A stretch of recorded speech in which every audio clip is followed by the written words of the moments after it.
Atya, a Fiú és a Szentlélek nevében.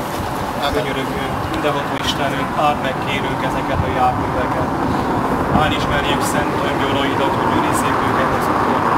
Szent Rafael és Szent István, utasok védőszentje, oltalmazd őket, hogy szerencsésen céljukhoz érjenek, majd elhessék az örök célt is, biztos a mi Urunk által.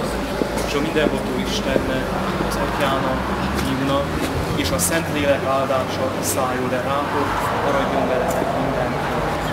Uram, hallgass meg könyörgésünket, és a mi kiáltásunk is. Az Atya, Fiú és a Szentlélek.